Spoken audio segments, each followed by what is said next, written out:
I hear you. Hi. I Okay. Hi. If you How don't are like you? cursing, you wouldn't like to be in my house. I'm No, no, no, no. emotional because the season finale was just on and it just killed me. Just killed me. Why did it kill you? Well, it's very, very many feelings. Very many feelings. Thank you for having me on. Of course. It's a great finale. Here's my greasy hair, my isolation hair. When was the last time you washed Woo! your hair? They actually yesterday. There you go. So let's Yesterday. talk about I love your bow let's tie. You look so good. Thanks. It's my work drag. I have to wear bow ties. I love that. Are you kidding? Thank you. Thank you. Thank you. So how are you doing in quarantine? I'm fine. You know, I mean, it's like we're lucky because we're not. I wouldn't call it quarantine. It's, you know, we're self-isolating because we're making the choice, and you know, my daughters are being very conscientious, and I had to finish this season in of post. I had to do my sound, color, VFX, ADR, all from an iPad. Wow. From the house when I was cooking sometimes, and it's been extraordinary because I was able to finish my season before you Right. know the COVID, and so I can't even get my mind around that. Some people were shooting their seasons and they couldn't finish, and that really blows. And so I'm really lucky that, you know, I'm sure my network would have been happy if I turned over the episodes and wasn't so precious about Right. the look and the sound, but that's been, you know, what I've done with the show this whole time. It's like very handmade, and it's been incredibly satisfying, but it's hard work. How wild is that you're finishing the show in post on an iPad? It's not so wild when you Yeah. think about, like, it's kind of on brand for me in terms of, you know, the struggle constantly. Like, I'm the one who was, you know, at the Emmys and delivered to the end of a red carpet, and the person said to the person who brought me there, only presenters and nominees, and my publicist was like, she's a nominee for Best Leading Actress in a Comedy, which is hilarious because still we're so under the radar, you know what I mean? And I feel like I'm so grateful that this weird merger, like all these corporations are like buying each other and this and that. And so hopefully the fact that the show is going to Hulu and is going to live on Hulu will make it have, you know, a platform, a bigger platform, and more people can see it. The show is so great. I have to tell you, it's so relatable. I was just trying, before you sign on, I try to describe it where you feel like you're in your life, you know, in Sam's life. It's this immersion that it's almost like I feel like I'm on Instagram Live with you when I'm watching the show. Yeah, I love that. I mean, I want to make it so that it's not specifically about this lady. You know what I mean? Like, I want everybody to feel like it's a show about something that is part of them. Mm-hmm. You know, and from the beginning, I have never really wanted it to be, it came more to fruition later, which is that it was true. It's really a woman's show, but I was never really in touch with that part of myself. Mm-hmm. I've always felt very, you know, kind of on both sides of the line in terms of my, just the way I feel about myself. You know, I've always been very kind of gender dysmorphic in my brain and my body, and as you can see through my body's work throughout the years, that's where I've always sat very comfortably in the weird zone. And for me, like, I started realizing, well, this is a very female voice, this show, and that's something that's not exclusive to anybody else. So it's all of those things. So it's been an incredible journey, and of course, not easy, but very joyful. What have you learned about yourself in these 4 seasons? So much, you know, because I mean, I'm growing and changing all the time, and as you don't stop when you hit your 40s and your 50s. You don't stop growing and changing. And so it's just been, you know, I'm very touched right now, because it's just been like, I mean, you're catching me at a very vulnerable I like it. moment. Look, I mean, I'm de-hoarding. I'm finding all kinds of weird shit in my in my office and things. But I think that the thing that I've learned about myself is the abilities that I have to do things that I never thought I could do, and that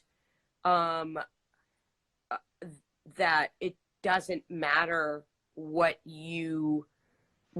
people think of you, or what you think people think of you. That's something that I overcame a little while ago, in terms of, you know, self-confidence and just being able to get over things that are really insignificant in the long run.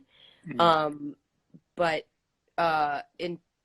it's the strengths that I've gotten as a professional person in the world, and being able to elevate other people and mentor people and lift people. That's something that's always been inside of me. I've always been a mommy and a mentor. So, you know, I'm still learning. I'm still trying to figure out what I've learned.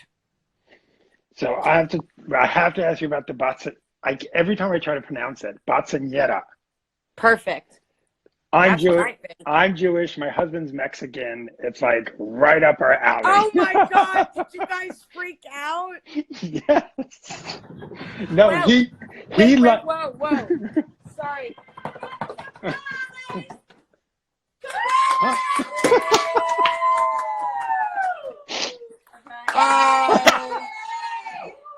Those are my kids. Hey, kids. How proud of you are you of your mom? So not at all. Our show's beautiful. We love it. Very, very, very proud. So where does Sam begin and Sam end? Well, like what's true? Don't bring it up. You got glasses. He was just saying to me that he's Jewish and his husband's Mexican, and they watched the Bat-ceañera episode. And you loved it? I mean, it's a Jewish Mexican marriage dream. Yay! we'll go get you a glass. Yes. I love that. That's incredible. Yeah. Oh my God. So did you guys, when you were watching it, you just were like, well, this is what we're gonna do? Well, it's funny. When she was handing the doll off, I said, "Do they do that at quinceañeras?" He's like, "I'm not." He's been here for 17 years. He's like, "I don't remember." He's like, "Wait, I thought you only break the glass at the wedding." I'm like, "Yeah, it's only the wedding." But he knew that. Well, because I put all that shit in my show. You know what I mean? Like, I like to. It doesn't matter. And Frankie is like her own. She just orchestrates her life. She's amazing. She's so brilliant, you know. So why wouldn't she like break the glass at her Bat-ceañera? And I was very mindful, but you know, the other day my gardener was here and he was fixing my back, and I said, "Jose, did you see my show?" And he was like, "Oh, I can't find it." I'm like, "Do you know you should watch my show. You should watch the last episode. And he said, well, you were asking me for Jesus' last name, the guy who works with him. I'm like, you have to watch my show. I dedicated my show to you. And it's really like, you know, the people who have kept us going in my life, like my nanny, Reina, and my housekeepers, Anna and Ethel, and my gardener. And it's like, in the finale episode, all the immigrants, you know, who help us through and get us home, and just how we have to love each other and trust each other, and just this beautiful through line. Oh shit, they brought me a glass of champagne. Thank you guys. You don't have Thank to you. Well, that's okay. L'chaim. Love you. Phone bar. Live stream bar. Instagram. So I, you know, we all are having so many feelings right now, that we're actually able to access like we never really have, because we're going at such a fast, high pace, and we're connecting in a way that we haven't.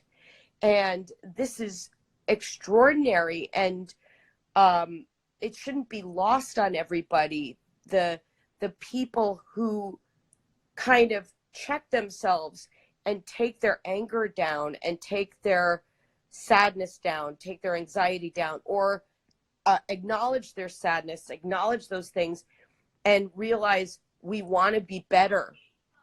We want to be better. If God willing, we get to the other side of this, you know. Anyway, that's not about my show. I'm sorry. I'm just trying to give people... You have nothing to be sorry for. I love it. I love it. Let's talk about Frankie. Yes. I mean, I mean, it sounds so cliche to say she's an old soul, but it's not. Yeah. But she just, you know, we have to talk about the fact that, you know, Sam saw her with this maybe girlfriend. We don't know if she's her girlfriend. Yeah. She just has this control, like, and I got to talk about the episode, like with her dad, when her dad says, "Happy Sweet 16." Yeah. She doesn't lose it. She goes over to him and hugs him. That's powerful. It's just forgiveness. It's the power of forgiveness. And, you know, you see Frankie with somebody at the beginning of the season, and you realize something happens with her. And it's not a woman, and it's not anybody other than somebody that Sam acknowledges, who was that man in your bed? And she goes through this arc this season, and she maintains this grace, you know. And I've always said about Hannah, who plays Frankie, that she's this graceful clown, you know. And I knew I wanted her to do this clowning this season, but she also goes through this massive physical and physiological and emotional shift. And it's like, you just can't put a label on people. And that's why I didn't since season 1. It was massively important to me, because I was always, like I said about my career, on both sides of the fence my whole life. You know, my kids, I have 3 daughters, and their friends, everybody's fluid. I don't think any one of them would say, "Oh, I'm straight. I'm like one or the other or whatever." That doesn't even exist in our lives, you know? And so I was able to portray that and not give into the pressures of ascribing a label to Frankie early on. And there were really intense pressures, because that was a different time. And I needed to have her, you know. The whole thing for me is, there's people don't realize the difference between sex and gender. There's huge difference. Yeah. It's not one and the same. So when you say that you found yourself sort of straddling that line of the masculine and the feminine, when you were growing up, did you have the language, or you were just learning the language now, like most of us? Well, for me, it meant something completely different, because I am a child of the 60s and the 70s. And so my parents like had this whole different upbringing, and my mother's English. And, you know, my father was very strict from, you know, Boston, and he grew up in an Orthodox Jewish family, and my mother was Episcopalian from England, and very just Anglo-Saxon, and all of these different, just very, if I say the word conservative, my mother will come out from behind me and throttle me. But, you know, it was just a different time. And so I just felt more comfortable in a masculine world, in a masculine way. I wore my brother's hand-me-downs. It was just very, that's where I felt comfortable. If I had to wear a dress or a skirt, I felt like it took my power away. Like it was kind of a David and Goliath thing. And I really did not feel comfortable in that world. And, so the threat for me was always that I could not be a girl enough. I could not be a woman enough. And then when I became a mom, I was like, I didn't know how to do that. I didn't have any kind of role models. And then I finally stopped comparing myself to other people and kind of sat into who I was. And, you know, it's just until recently that I looked at all the books on my bookshelves, and I was like, I had all these parenting books, and I'm like, I didn't crack one of these books. How did I raise these people who just brought me this glass of champagne? How did that work? You know what I mean? You did something right. You know you did something right. Poo, poo, poo. And let's talk about that swimming scene, the pool, and I'm assuming it was a drone. Just yes. Was it the three of you swimming along? Oh yes. Wow. Oh yes. Yeah, that was kind of an amazing thing. That was just from the beginning of this season. I knew it, and then of course, on the day, the pool was not warm enough. It was freezing. And I made Celia get in naked. And she's like a carved, like, Venetian marble.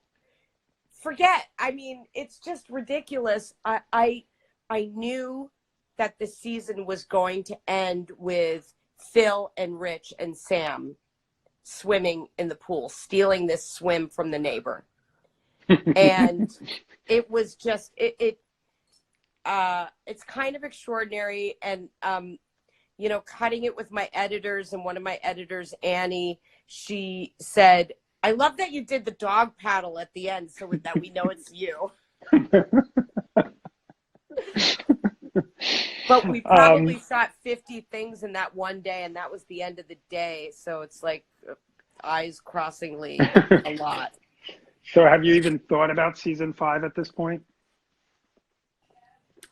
Well, I you know, we've been in this isolation brain, and I always keep notes for my show in terms of, you know, I kept notes when I was shooting season 3 about season 4. I kept notes when I was shooting season 2 about season 3. So yeah, of course I have notes, but I haven't been picked up yet officially, and I can't even imagine how do you write the show right now? What is the world going to look like? Can somebody kiss somebody? Can we shoot a scene like at Dodger Stadium? Can we shoot a scene like in New Orleans? Can we do all these things? Can like Tressa and Chaya do like a a bullet, like a hot pot, whatever the fuck the thing, you know, I don't know what it looks like. And of course I would love to be able to continue to do my show, but what's going to happen? I'm so, you know, I'm not arrogant enough to think, oh yeah, I'm totally writing season 5 right now. You know, we're all in a different, you know, I'm honoring the place that we all are right now. Because no one has any idea. No. When people say, But we're going to go back to work in July, or we're going to go back, and I'm like, you have no idea. No, you. What is everybody talking about? Exactly. So we just stay positive, and the one thing that I just hope in my heart is that I don't want people to think I just want to go back to the way things were, because we can't. No. We can't go back to the way things were. It was not sustainable. It's not the way the planet needs to be. We were in this crazy black and white, and the world needs to live in the gray. We need to live in the gray and allow for everybody's opinion. The extremes are what's killing us. We need to have a conversation, and then all the bad shit will go away, because my kids and their friends were talking about the beaches in California and how it looks like the plankton, like the neon is coming back. And oh my God, I mean, the fact that we're taking down pollution because the human footprint isn't there, yet we're still here. We're being given this extra shot right now. Please don't let us fuck that up. Sorry about the language. Potty mouth. Don't worry about the potty mouth. I'm from New York. I'm from Queens. It does not bother me. I do. One thing that is changing is going to the movies. And your next movie, King of Staten Island, they just announced, is going to VOD. Oh, yeah. Amazing. How do you feel about that? I had 2 movies in South by. And I was supposed to go to South by right after I promoted Better Things in New York City. And I think I did the last view that had an audience. I did the last Tonight Show, and we had the premiere. And then I called my people and I said, I don't think I can go to Texas. This is too much. I need to go home and be with my daughters. And literally within the next 48 hours, they canceled the whole festival.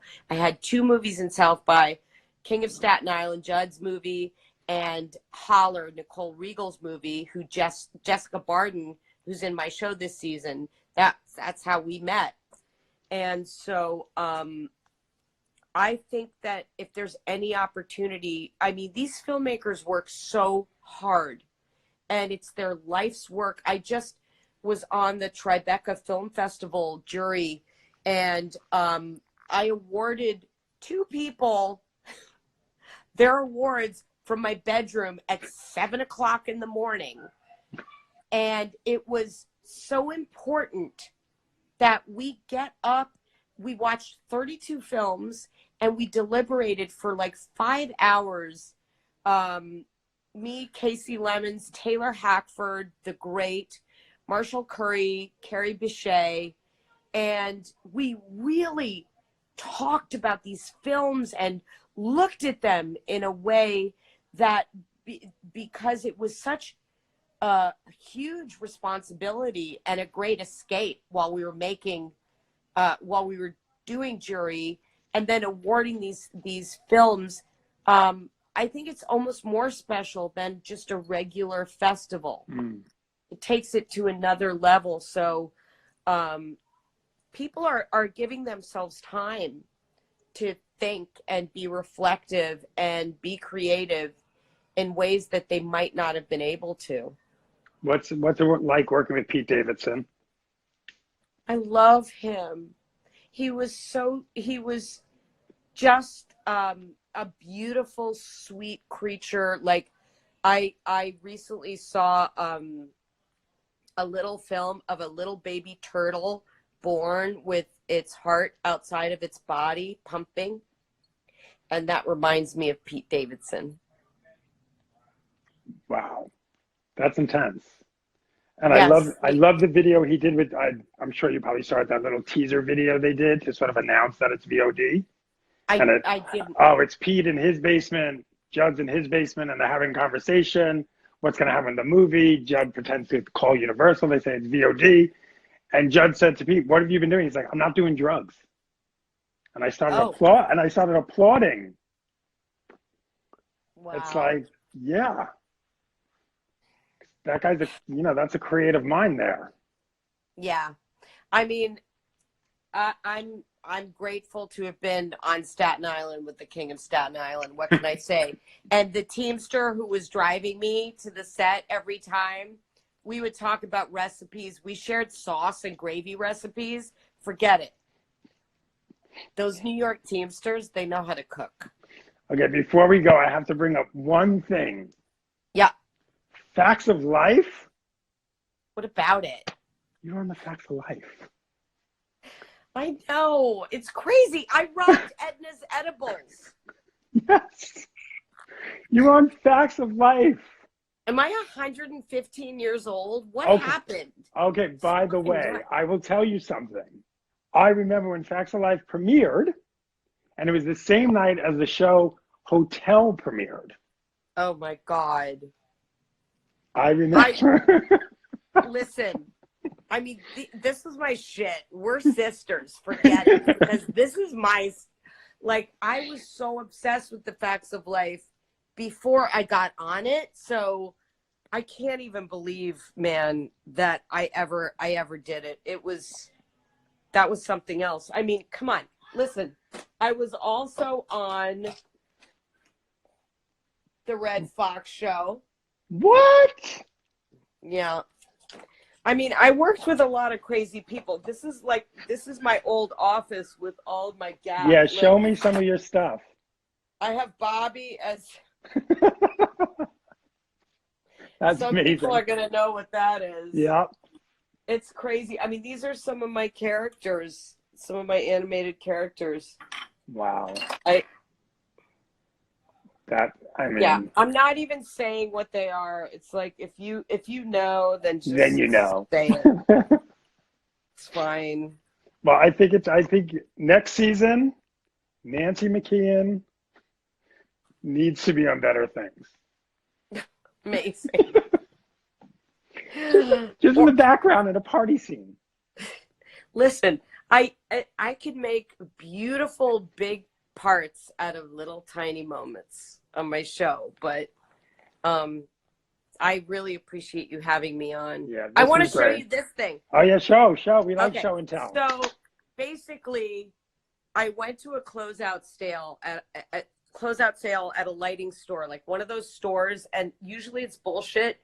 And I walked in, and there was this light, and it was white with these crystals, and it was on sale for $600, and this lamp was usually like $2,500.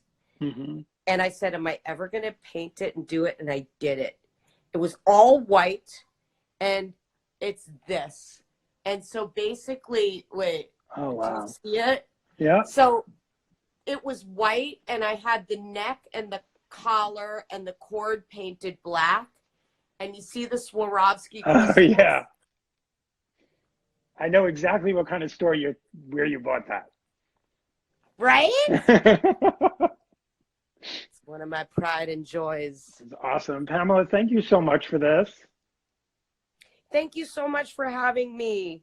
And you say hi to your husband. I will. Say hi to your girls again.